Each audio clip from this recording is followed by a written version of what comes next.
I grew up in Germany. My dad was military, so I spent most of my life overseas.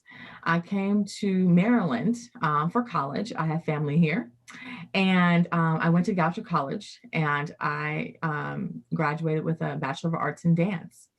While I was getting my dance degree, I worked at Julia Rogers Library, where I had obviously an affection for books way early on. That's how I got my glasses, reading Nancy Drew by flashlight when it was time for me to go to bed. I did take a semester off because my mom had passed of breast cancer while I was in college. And honestly, it was the ladies at the library that kind of helped me get through that time. When I got back to campus, it was, I had my job back, and, they welcomed me with open arms. And, it was then that I kind of realized, like, you know what, this could be cool, like I could do this, so to speak. Fast forward to me going back to Germany. And I ended up working in a library there. It really wasn't until then that I really was like, this is a career, being a military wife, that I could dedicate not only to, service, you know, being a military wife, but also to service to others as a public servant, through libraries. Then this will be my fourth directorship.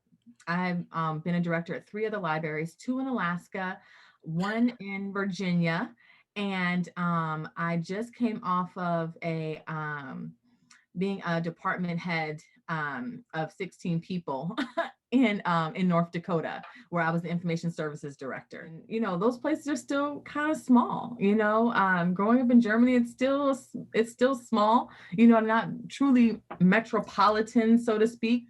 Just liking the small town feel. I like knowing people. I like people knowing me. I like being close to things, but not too close. Because right now we live in Tolchester, which I like. I love living in Tolchester. It has evolved. We went from card catalogs where you pulled the cards out and, putting them back, and then to have everything digitized, and on computers. So everything is evolving. I think public libraries has not changed, and it's always been, I feel, a community center. It's always been a place where different walks of life can come and gather knowledge. It's always been that place.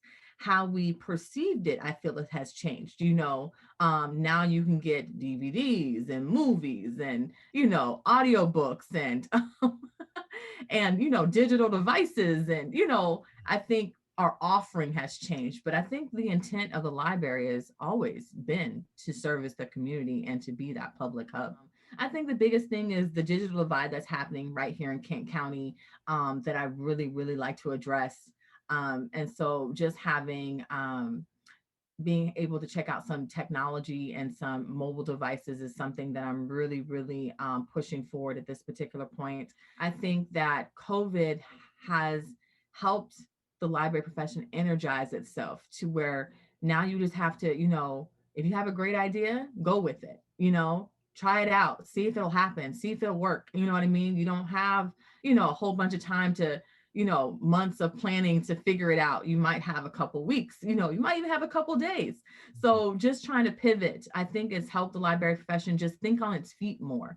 I know that in the military lifestyle, that's always been the kind of the case. We've always had to think on our feet. We always have had to do those types of things. So I think as a general library profession, though, it's not been the case. People, stay at a library and work at a library for, 10 years, 15, 20 years, 40 years, what I mean? It is a little different. But I think for me, because I have always been someone that's been able to pivot, it has not impacted my leadership, and it hasn't impacted my innovative style.